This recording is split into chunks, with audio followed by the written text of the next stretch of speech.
RJD ने पहले तेजस्वी के चेहरे को आगे कर दिया है। एनडीए में अब चिराग पासवान भी सीएम का फेस बनना चाहते हैं।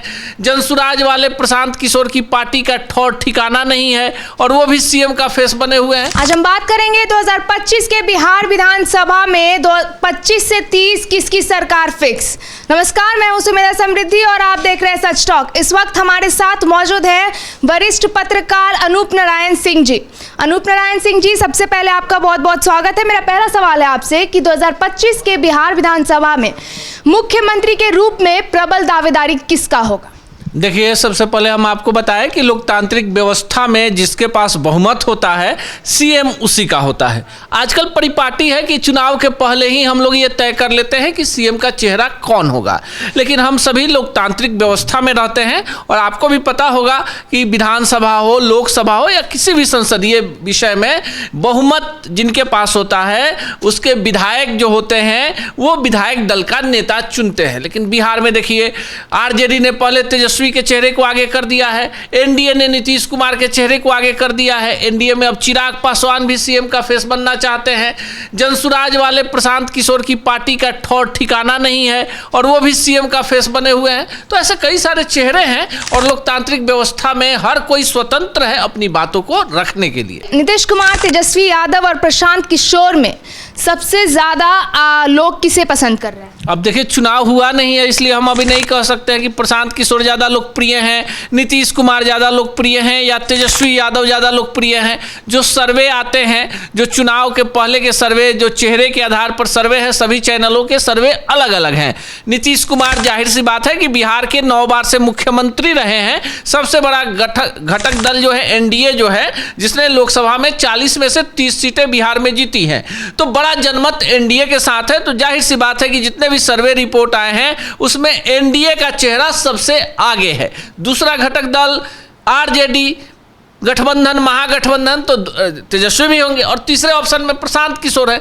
तो चूंकि जो लोग सर्वे में भाग लेते हैं वो शहरी इलाकों के होते हैं, उसका एक अलग गणितीय समन्वय होता है, उसके आधार पर सर्वे किया जाता है। तो इसको आप अंतिम निर्णय नहीं मान सकती कि बिहार में सबसे लोकप्रिय चेहरा कौन मुख्यमंत्री बनने जा रहा है। सभी गठबंधनों ने एक एक चेहरे को आगे किया है कि एनडीए की सरकार आएगी, नीतीश कुमार, महागठबंधन की सरकार आएगी, तेजस्वी यादव, अगर तीसरे मोर्चे की सरकार बनती है तो उसमें एक चेहरा प्रशांत किशोर भी है। लेकिन बार बार यही कहेंगे कि जो लोकतांत्रिक व्यवस्था है, जिसके पास जिसका पलड़ा बहुमत से भारी, उसी पलड़े का कोई एक नेता जिसे विधायक चुनेंगे वो मुख्यमंत्री बनेंगे। मेरा तीसरा सवाल है आपसे कि इस बार चुनाव में युवाओं की भागीदारी क्या होगी?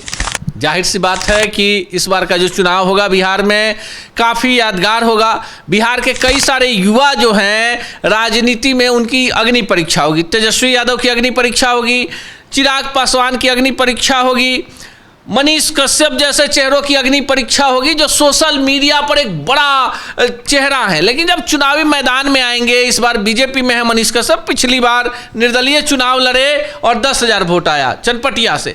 तो ऐसे कई सारे चेहरे हैं जिनकी इस बार अग्नि परीक्षा होनी है और युवाओं की भागीदारी राजनीति में बढ़ने वाली है। चूंकि 2025 में कई सारे ऐसे बड़े दिग्गज नेता हैं जो रिटायर करेंगे, यानी जो अब शारीरिक रूप से एकदम अक्षम है या जिनका एक तय एज सीमा, ऐसे तो राजनीति में रिटायरमेंट की कोई सीमा नहीं होती है, लेकिन इस बार लगता है कि युवाओं की भागीदारी बिहार की राजनीति में, विधानसभा में बढ़ेगी। महिला वोटरों का किस तरफ है रुझान आपके हिसाब से? देखिए, महिलाओं का रुझान, जाहिर सी बात है कि जो महिलाएं होती हैं ना, वो घर की किचन से लेकर पूरे घर की अर्थव्यवस्था संभालती हैं। तो जाहिर सी बात है कि जो गठबंधन सरकार कानून व्यवस्था की स्थिति सुधारेगा। जो महिलाओं का सबसे प्राथमिकता क्या है भाई कि महंगाई।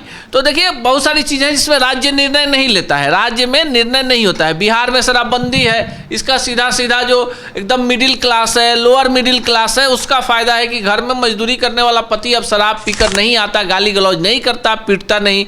बेटियों के लिए बिहार में कई सारी नीतीश कुमार ने योजनाएँ चला रखी है, साइकिल योजना, पोशाक योजना, मध्याह्न भोजन, 10th 12th और स्नातक में प्रथम श्रेणी लाने पर बेटियों को वजीफा, साथ ही साथ पंचायती राज व्यवस्था में 50%, पुलिस बल में 50%, टीचर में 50%। तो एक बड़ा एजेंडा सेट किया है नीतीश कुमार की सरकार ने, एनडीए की सरकार ने महिला उत्थान को लेकर। तो जाहिर सी बात है कि इस बार महिला एक बड़ा मुद्दा होगा। आप देखिए माई बहन योजना आरजेडी लेकर आई है, 2500 रुपये मिलेंगे हर एक महिला को। लेकिन आप इसको थोड़ा टेक्निकली सोचिए कि आप ये जो 2500 रुपया दे रहे हैं, 2500 रुपये की पेंशन दे रहे हैं, इसलिए दे रहे हैं कि वो महिला है, इसमें आर्थिक आधार भी होना चाहिए।